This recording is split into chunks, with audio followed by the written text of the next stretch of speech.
Hello, everybody, and welcome to Reaching Beyond the Choir, how to talk about climate change with people outside of your normal audiences. My name is Kathleen Biggins, and I am the founder and president of Sea Change Conversations. And we have been doing just that since 2014.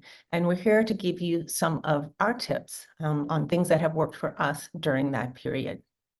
So what does Sea Change do? We seek out the non-choir and reach moderates and conservatives with nonpartisan communication on the risks of climate change and economic and societal benefits of addressing it. And we've had a lot of success. Since we started on the road in 2017, we have now been in 33 states and spoken to over 20,000 people.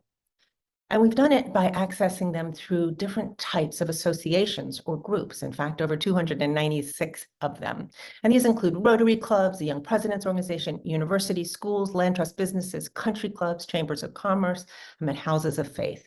And of course, we've also been talking to businesses as well who want to help bring their employees up to speed on what climate change means for them and why it is such a critical issue. And as I mentioned, we have had a lot of success. I don't mean to blow our own horn here, but I did want to share some of our survey data that really shows that our approach is indeed working. As you can see from these numbers, we are seen as nonpartisan, and also we are seen as something that is valued and would be shared with others and recommended to friends and other associations. So why is this topic so difficult to talk about? Well, it is the topic that historically has divided us the most. This scientific topic of whether or not greenhouse gases are changing how our climate works has divided us more than some really raw emotional topics like abortion or immigration or Blue Lives Matter or Black Lives Matter. It is this one that historically divided us the most. And that makes it really difficult for those of us who want to educate on it to bring in groups that currently are rejecting the science or rejecting that this issue is one that they need to care about. And even though there has been a lot of movement towards recognizing the issue, as you can see from this graphic, there's still quite a few places where people actually reject that climate change is even happening. And so we really do have our work cut out for us. We have a lot of people who are pretty dead set against learning about climate change or accepting it, and they are clustered in quite a few places in our country. So how did we get so divided? Well, I think it's really important to think back on when we became a land that was riven on this topic. And when you think about it, it really happened in the 2000s. Before that, there was kind of begrudging acceptance across party lines that climate change was a problem we needed to address. In fact, it was on both parties' platform in 2008 when John McCain ran on the Republican platform. Different ways of addressing it, but agreeing that it needed to be addressed. But at that time, if the climate policy wending through Congress had indeed been approved, it would have been a very different scenario than what we have today. Because at that time, clean tech or green energy was much more expensive than fossil fuels. And it meant that if our companies had pivoted to use this more expensive energy, it would have made them less competitive with other manufacturers, especially China, who was using coal to grow their economy hand over fist. This was something that really concerned our manufacturing base, but also concerned consumer groups who didn't want to pay more for things like toothpaste and tomato sauce. And so there was a real pushback that this move would be economically painful. The other thing that happened during this period is the rise of the Tea Party, a group that is very articulate in its belief that big government is usually a bigger problem than whatever problem it is creating solutions for. And this is really true when you look at energy reform or climate policies, because you need big policies. What we're trying to do is not just change, quote, the light bulb in our house. We're trying to rewire our entire house to have a whole different type of energy system. And that needs big government to set the policy and the rules of the road. And so there was a real pushback on political reasons at that time. The other thing that happened was Al Gore became lauded and famous for his movie An Inconvenient Truth, which depicted climate change as a real problem. And as the left celebrated around this, it really created a pushback on the right. If Al Gore was for this and the left were so euphoric about it, it became a topic that they no longer would consider. And we had a new litmus test for what makes a good conservative or a good liberal. There's also been the linkage to things like ESG and DEI, which have been really described now as a woke agenda. Again, something that is scientific, that is literally about physics and chemistry, has been dragged into this emotional quagmire. And as part of that, becomes much easier to reject than if it were to be evaluated on its own. And lastly, change is scary and disruptive. And if you think about it, all of our energy transitions in the past have happened over a long period of time. But this one, because of some of the physical risks associated with climate change, really has to happen very, very quickly. And as these changes come, there is just emotional pushback because people become uncomfortable. Also, there's been a lot of positioning on purpose so that each of these issues would work well with our political bases on both the left and the right. So let's start with the positioning on the right. It has been depicted often within the press that many people read as, again, a part of big government, mandating big government regulations that are expensive and a waste of money, something that will bring an economic penalty, that we will have to pay more for our energy, and that it is about sacrificing things we love, including our hamburgers, including our big cars, including maybe even our gas stoves. It has also been depicted as setting us up to be less competitive on the world stage, especially with China. And again, that is a bit of an older narrative. And we can talk later in this presentation on how to debunk that, because that is not really as valid today as it was then. And that it is a, quote, liberal, politically correct mandate, again, tying back into that woke agenda. It puts polar bears in front of people. Hardworking people are paying more for energy or losing their jobs just because the libs care about that polar bear way up far away. And then also a real, almost, I want to say, training that this is not a topic that conservatives are supposed to care about. In fact, it's almost a bit disloyal to care about it too much or to focus on it. People like us do not do that. And that is a very powerful tool. That sense of belonging and feeling comfortable within one's tribe and not breaking away from that is one of the most powerful human influencers that we have. Just to put a little flesh around that thinking, these quotes kind of give you a sense of what we hear as we travel the country talking to conservatives and kind of moderates who have rejected this topic historically. And that is that, hey, our fossil fuels, especially our natural gas, are much cleaner than other countries. We need to send them ours, or other people will capture the market and use dirtier energy, which is a credible concern. The other thing that we hear quite a lot is that these newfangled technologies, wind and solar, they are upsetting our grid stability. They're making them not work well when we need them. And they are costing us more money and, again, leaving us vulnerable when our grids crash. And it's all those new technologies that are doing that, which, again, if you look at the science, is not true, but it resounds quite well with this group. And the third is that factoring in climate impacts, looking at climate impacts is not valid because we aren't sure enough about what they are and we aren't sure enough about climate. And so we need to leave our markets and the economy separate. And again, if you look at the big picture, it's really difficult to do that. But if you divide energy and you divide climate away from it, it becomes a different type of equation, and it becomes harder for people to understand exactly what is financially at risk. And on the left, let's kind of focus on what they have used to kind of, again, rally their base and make it a salient topic. It is a very important topic around the issue of social justice. If you kind of look back historically, while the environmental community was really concerned about climate change, it wasn't really until it was linked to social justice that the greater part of the Democratic Party really began to embrace it. And that's because there is a real incredible issue with the fact that many people who are disadvantaged are much more vulnerable to energy pollution today from our legacy fuels, and much more vulnerable to the climate impacts that are coming in the future.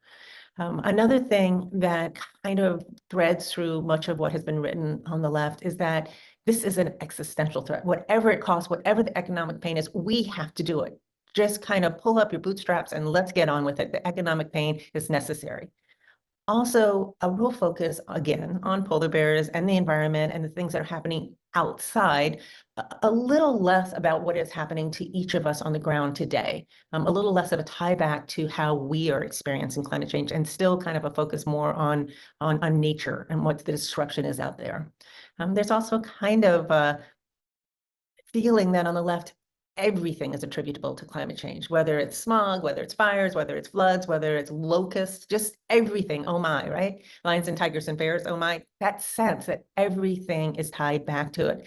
And in fact, some of it is really true because climate change impacts our systems so widely that it is impacting many, many, many things that happen within our natural world. But we have to be careful because it is not causing every ill and every problem. And oftentimes the left loses credibility when it feels that way. And lastly, again, that message of sacrifice, give up your air travel, give up your burgers, give up your gas stoves in order to fight this issue is one that does cause a lot of pushback on the other side. And again, a quote to kind of flesh that out. This one issue that will define the contours of the century more dramatically than any other, and that is the urgent threat of climate change. Again, this is the issue overall, which does not yet resonate with the general population at large. And the other one, and I picked this up directly from a Republican congressman talking about the left's position, is that it is anti-car, anti-cow, and anti-capitalist, and how they say we have to deal with climate change.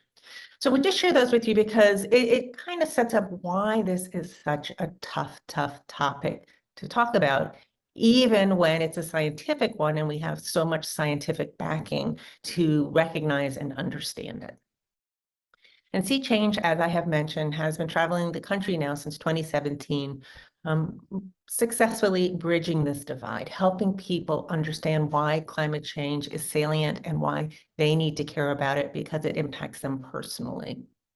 Our job, as I kind of preface with that, is to make it relevant, to make it personal, to make it economically wise, and also socially safe to care about this topic. So our main strategy is to reposition the issue, to take it away from being an environmental or a liberal issue and reposition it as an issue that impacts our health and safety, our jobs and economy, and our geopolitical stability. And the reason we focus on those three is because those three are universally important to both the left and the right. They are kind of human issues. And in fact, research shows that these are the three things that are most important to them when they go to vote. And we believe that we can credibly make the story or the position that climate change negatively and profoundly impacts all three. And when we do that, it enables people to see it differently. Again, to see it as something that they really should care about. So our tenets are to make sure that we meet our audiences and make it as easy as possible for them to listen to us. And so we do that in a couple of ways, but one of the most important ways is to try to match our speaker to the types of audiences we're reaching so that they can identify with them as someone like them. So our speakers don't appear liberal. They don't sound liberal. They probably went to the same schools as our audiences or have other connections with their audience. And if we can't have our speaker do that, what we try to do is have our host within that community be one of the groups. So again, it's one of them that is bringing this topic forward, which makes it safer for them to attend and listen. The next thing that we try to do is go to them. We don't just go to a campus usually and put up a sign and say, hey, come talk about climate change or come learn about climate change, because the people that we really want to get aren't going to do that. Instead, we want to go to them where they are already congregating, where they are already comfortable. So we tend to go to associations, whether it's a chambers of commerce, a Rotary Club, an investment club, a garden club, where they are amongst their peers and super comfortable so that they can actually hear our messaging. And lastly, we are really careful to be scrupulously nonpartisan. And I don't know if you noticed in our survey data that we actually do that very well. We hear at the end many, many times that people cannot tell what our personal political affiliation may be. And that's critically important. So let's drill down on some of our specifics. And I'm going to share a couple slides that we use. Again, this is not our whole presentation, which is about a 50-minute presentation when we get to do it in full, but it gives you a sampling of our approach and some of the slides we use and some that could potentially be helpful to you as you bring this message forward. So the first one is we keep the science super, super simple. It's so easy to overwhelm people with the science around this topic because there is so much incredible and really well-researched science that explains what's going on, but it's hard to understand if we have too much of it. So keep it really simple. We use this basic slide. I'm sure many of you do as well. We might have all seen it in 5th grade, talking about how just a teeny tiny portion of our atmosphere is responsible for keeping our planet habitable. And when we add to that teeny tiny portion, it simply adds more heat to our system and more energy into our climate. This is another slide that looks deceptively simple, but I find it really resonates with some of our conservative audiences. And this is about balance. And we're talking about how the carbon cycle has changed. And again, describing for them how using fossil fuels is upsetting the balance. So if you think about fossil fuels, there were little bits of plant and animal matter that fell to the earth millions of years ago, got silted over with time, heat, and pressure, got turned into pools of carbon, right? Our fossil fuels. And humans came along and really unwittingly, and that's a very important word, unwittingly started to use it for very good reasons and pumping it up into the atmosphere at an alarmingly fast rate, much faster than it happens in nature. And this upsets the balance that has existed really since humans, civilization has existed. And finding a way to underscore that this is out of balance is a really good thing when talking to conservatives and even moderates as well. And then we show this fabulous slide from NASA as part of them understanding just how out of whack our temperatures have become. And what we're seeing here is NASA's depiction of average global temperature back from, I think, 1860 up to modern times. And it starts blue was colder than average, white average, yellow warmer, and red hotter. And again, that always, always gets people to sit up and notice. Another one of our tactics that we find very helpful is to make the information as localized and personal as possible. So much of our information about climate change is kind of on a global basis. It seems very big, overwhelming, and far away. But if we can translate what is happening down to people's own backyards and communities, it makes it much more accessible for them to accept that climate change is indeed happening and something they need to care about. And to do that, we look to many different sources, but one of the primary ones that we use is an institution called Climate Central. They are a nonpartisan group that puts out quite a lot of climate information down to the community level. And we are able to bring forward things that are good examples of how life on the surface in their town has already changed due to climate change, with slides like this one, showing how many more days over 95 degrees a city in Florida like Tallahassee now experiences than back in 1970. And I think most of us have a sense that it's gotten hotter or that summer seems longer or more uncomfortable, but actually seeing the numbers kind of creates a reality around that sense, and I think helps people kind of drill down on what's happening. The other thing we try to do is provide projections of what's to come if we continue on our current path. And this is actually a projection that is 26 different climate models averaged together, so it's not the worst case scenario, showing where our temperature will be at the mid-century mark and at the end of the century mark. And as we can see for Miami, it's expected to get about 5 degrees hotter. And feel like areas much further south. But it is even perhaps more startling if you look at a place like a Chicago or a New York City, because their delta, the amount that they are going to heat up, is even more extreme because they're starting from a cooler spot now. The other thing we drill down on is rain. I think we all know that climate change is impacting the ferociousness of our rains, and that because of our warmer oceans and our warmer air or atmosphere, that we are able to hold more water vapor, and when it comes down, it's often coming down in this really dangerous cataclysmic form. We look to show rainstorms that have flooded the areas where we're presenting. As you can see, this one was actually in Washington, D.C. The other one was in Nashville. Again, trying to make the point that while it's happening everywhere, and we have a wonderful national slide showing that it is indeed happening everywhere, but then pivoting and bringing it back to say, remember this flood, you experienced this, and these types of floods are being made worse due to climate change and will get worse in the future as things heat up. Obviously, you're in Florida. We don't always talk a lot about sea level as we tour the country, but in all coastal states, we really do drill down on it because it is such a critical issue. And Florida, of course, being a peninsula, is perhaps more exposed than any. What we try to do is not just talk about the projections, not just show graphs, but also show these pictures of places on the ground that are experiencing sunny day flooding, not even a storm, that is impacting the quality of life and the businesses in these areas. And I think that's a really important message to keep hammering home. It's not just the storms. Sea level rise is actually impacting us on a day-to-day level.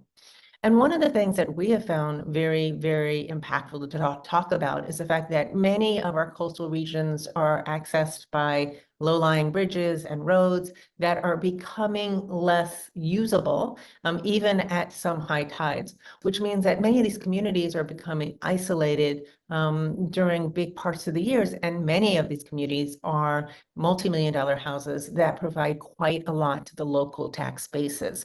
And so it is not just a threat to those homeowners. It's not just a threat to those families. It's actually a threat to the entire community because such a large part of their tax bases could be negatively impacted and could be lost in the future. And that's a side that a lot of people haven't really factored in quite yet.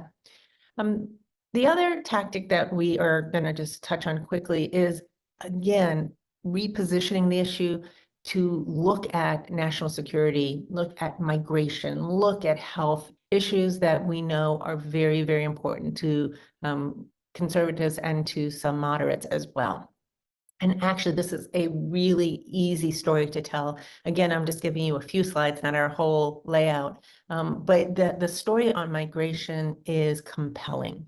We already have a lot of migrants coming up due to climate impacts from countries further south than us as they find their land less livable. And that will only increase as temperatures go forward and our water systems get negatively impacted. But one of the things that I don't think many conservatives have thought through yet is that our southernmost states are getting really hot, and they're projected to get much hotter. And as that temperature goes up, there is a real negative impact to their economies. And it is projected by mid-century that there will be intra-country migration, that people will be moving from the southern states north to find economic opportunity and to stay safer. And really those left behind will be the poor who have less opportunity. That is really eye-opening to a lot of people, and perhaps this is something you're already speaking about in Florida. But right now, migration is just about the others coming into our country, not about those within our own country having to move, and how will they be welcomed, and how will the northern economies work to integrate them. So a really big topic to keep a focus on going forward. Military also is easy to talk about. There are quotes galore.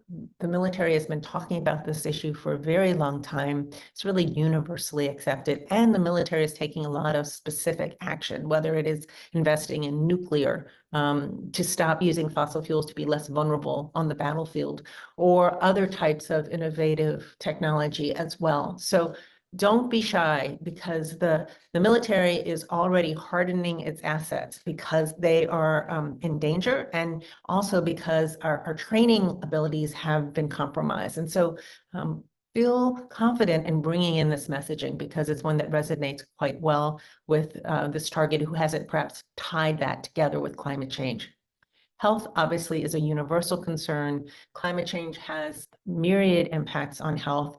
It's been clearly denoted again in the press, and this is kind of a heartstring issue, because it is hitting our children worse. Children and the elderly are really most vulnerable to climate change. And it's a wide range of things, from vector diseases, from fleas, ticks, and mosquitoes, to asthma, to allergies, which really impact children, but also to heart attacks and lung disease and premature birth. The litany of negative consequences from climate change is quite long, and it is an important way to get people to notice about this issue. And importantly, 2 years ago, all of the major medical publications came out with the exact same op-ed, if you will, putting it out in all of the journals, saying that climate change was the #1 public health risk, and that we needed to keep our temperature under 1.5 degrees C. And one of the things I would just like to note is that amongst conservative Republicans, doctors and the medical associations are one of the highest ranked trusted messenger groups. So if we can get doctors to start talking about this, or if we can let them know how the medical professionals are viewing this risk, it is a really good way forward. Another thing that we try hard to do is redirect the emotion. Again, on the right, climate action has been successfully positioned as something that's going to cost you, that's going to take away things that you really, really love. Again, cars, your gas stoves, and your hamburgers. And in fact, if you step back from it, climate action is all about saving things that we love and that we care about most. And so we have to find ways in to describe that. And one of the things we do in every single one of our presentations is find a local area that is being compromised, a place that people love, that is going away, whether it's a redwood forest out west, which need the mist in the summer to keep them healthy, and that mist is being impacted by climate change, or whether it's our beautiful marshlands down south. There are different areas that we know are being compromised. And again, highlighting that lets people realize what they personally have to lose. We also talk about how investments could be impacted and what we can lose ahead with that, using credible sources like Moody's, and how climate change is pressuring these different types of categories. We talk also about our families, and the fact that our health and happiness of our families are at stake, and that it will be much harder to protect that in the future if we don't take action on climate change. So again, taking that emotional pull and making it about, hey, let's save everything, instead of it being about taking things away. Another tactic we have is to make sure we put the temperature into perspective. We hear these things, especially when it's in Celsius, and you're like, well, what does that mean? 1.5? That doesn't sound like a big deal.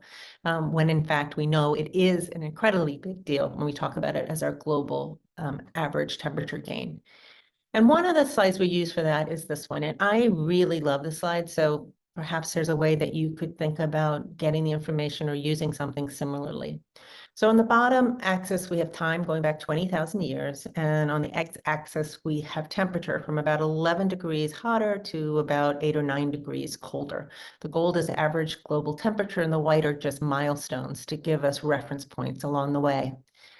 And as this chart depicts, we can see how the last transition, which occurred due to natural causes, happened over an 8,000 to 9,000 year period, literally giving the world time to evolve the biodiversity and the ecosystems that have supported us for the last 10,000 years.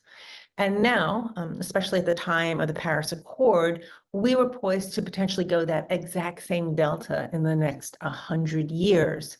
So the juxtaposition from having thousands of years to make this change, and for nature to be able to evolve to accommodate it, to forcing this type of delta in just a short period, was what was so frightening and brought all of the countries of the world together at the Paris Accords to say we can't go to the high numbers of our projections. We have to make sure we stay down at that 3.6 degree Fahrenheit level, which correlates to a 2 degree C that we hear about so much in the press.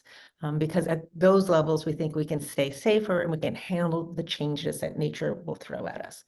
And you will notice that whenever possible, we try to translate the numbers into Fahrenheit for our audiences, just because people don't necessarily know the Celsius numbers and what they mean. And again, they sound so small when you hear them in general. But that is a really powerful point to message the fact that when nature is left to its own devices, this type of shift, which has happened, happens much more slowly. And so much of the danger is, in fact, because of the rate that we are triggering it.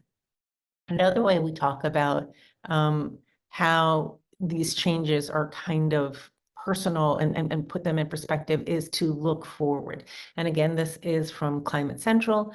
And what this graphic does is take a market like Orlando and look how future generations, all the way down to Gen Alpha, who were born after 2014, will experience climate change in the future as through temperature increases, depending on whether we take action or not. And you can see that for our children and our grandchildren, it's a much different future if indeed we come together now to take the action than if we continue on our current path. Another tactic that we have is to make sure that we clearly delineate how the cost of inaction, of maintaining our status quo, is much more painful and much more costly than the cost of action and moving towards a cleaner tech society. And this is a critically important story, and it's one that hasn't been told very well, especially to conservatives who kind of continuously hear the opposite in much of the press that they read. If you tie climate and energy together and look at the whole picture, the story is crystal clear. It is only when you divide them and look at them kind of in a vacuum that you can start making the economic story that the cost of the transition is too much. So we work really hard to say, hey, you can't just look at a piece of the problem. They are tied together. And if you look at it holistically, the message is really clear. We need to act in order to save dollars and to have a much more comfortable future. One of the ways we do that is to focus on the fact that we are spending taxpayers' dollars today in such increasingly amounts to deal with the natural disasters, of which many, not all, are tied to climate change. We recognize that many of us are moving into harm's way as well, putting a bigger bullseye on our backs. But there is no doubt at this point, the research is clear and the science of attribution is helping us along this way in showing exactly the impact climate change has, when it does, on these increasingly number and severe natural disasters. And we're talking about a lot of disasters. Last year we had 23. This year we are already at $20 billion disasters. And taxpayers pick up a huge portion of that cost.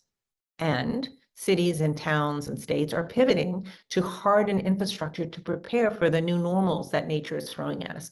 So we are on the bill for these climate damages. And as taxpayers, we are already paying for them, and they will get much greater in the future. We also talk about how some heavy hitters are forecasting the hits to our GDP if we continue on this current path. Swiss Re, which is the largest reinsurance company in the world, takes a look and showing that our economy will be significantly hit if we hit a 3.2 degree increase, as much as 9.5%. The world economy, which obviously includes a lot of countries that are less developed, could have as much as an 18% GDP loss. Again, Swiss Re is kind of a sober-minded business expert.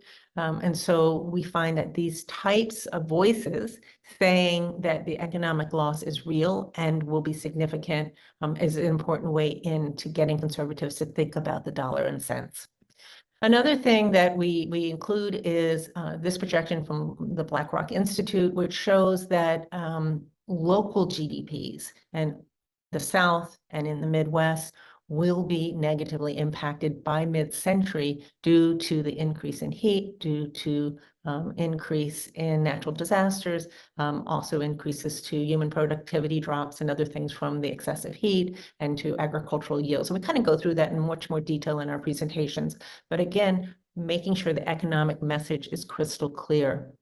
And at the same time, as we share with them the costs that we are already experiencing and what is coming, we also share with them the fact that the energy transition is already happening, and it has some real benefits to us already. As this chart shows, renewable energy, especially utility scale wind and solar, has dropped to be about 40% cheaper than fossil fuels globally.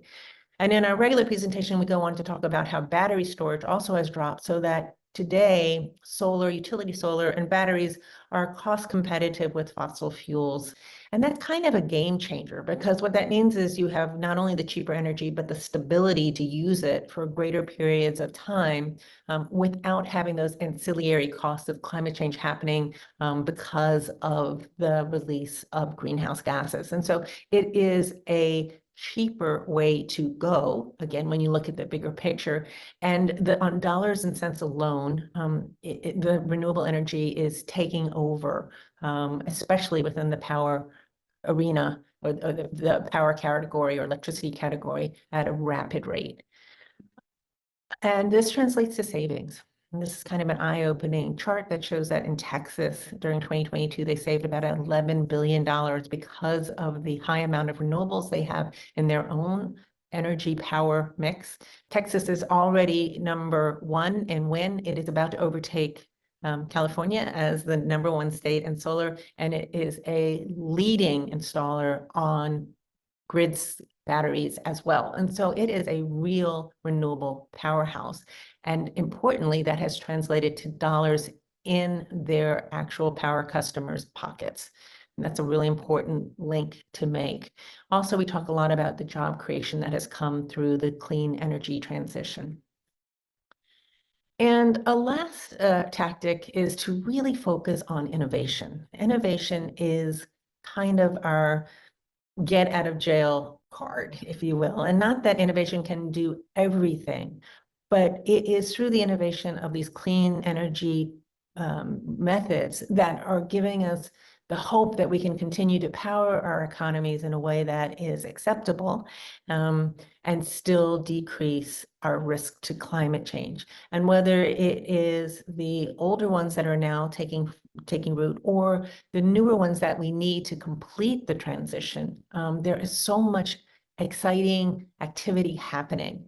And again, for conservatives and I believe liberals, the idea that human ingenuity and hard work can create solutions that can help us in this fight, and that we are having success, is one that really, really resonates.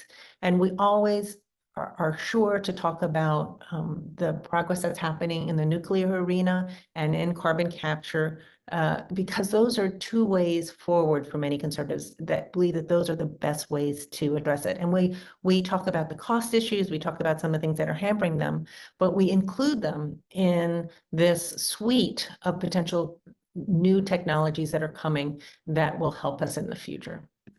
Lastly, I just like to say a couple other tips that we will share. One is, remember, we have to make it politically and socially safe for conservatives to move their position on climate. Part of that is by, again, pushing them in a group where they're comfortable and they see perhaps their peers nodding or asking good questions and like, oh, well, maybe this is okay for me to think about as well.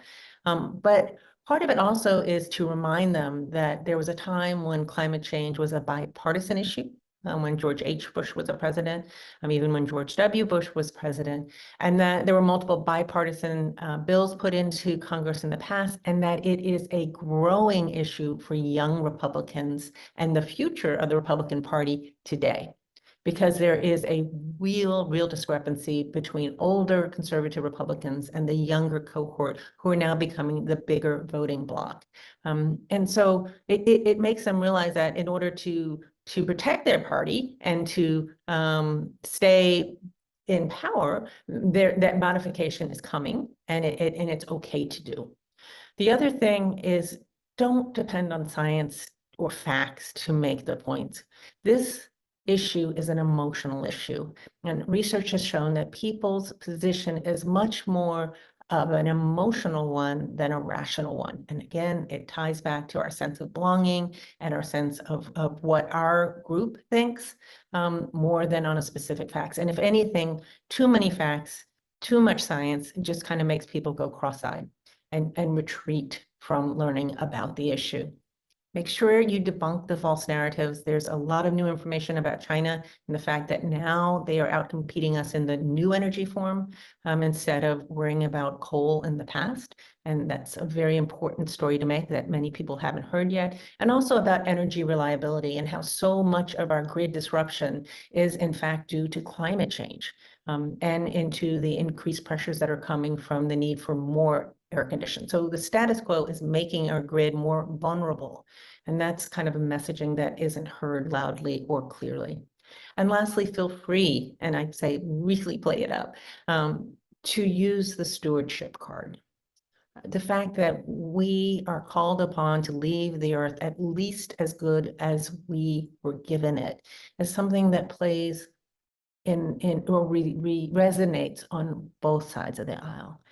And it's an important one because everybody wants to leave a good world for their kids and their grandkids. And we just need to tie the dots together for everyone to understand how we are blowing that and the tools that we have to make it better and why we need to act quickly to do so. And it is a powerful, powerful, persuasive point, and it's one that we really, really hone in on throughout our presentation. So I hope this was kind of like a speed date where we could just tell you bits and pieces of everything that we do that we have found really successful in broaching this difficult topic with new audiences. If you would like to know more, please reach out to us or to have us come into your community to give a presentation. We, as I said, do travel the country and talk to a wide range of different types of groups. We thank you so much for sharing this time with us. If you would like to get more information from us in the future, you can sign up for our monthly newsletters and our many blogs. And if you have any specific questions, please feel free to reach out to me directly. My information is here on this last slide. Thank you again for joining us. We hope this was helpful to you. We hope that this will indeed stimulate new ways, new avenues to reach out to groups that currently do not think that climate change is a topic they need to care about. And as all of us on this call really do recognize, we are all in this together. And no single party or no single individual, no single state can take the action necessary for us to be successful. We really do need to come together around this problem. So good luck and thank you.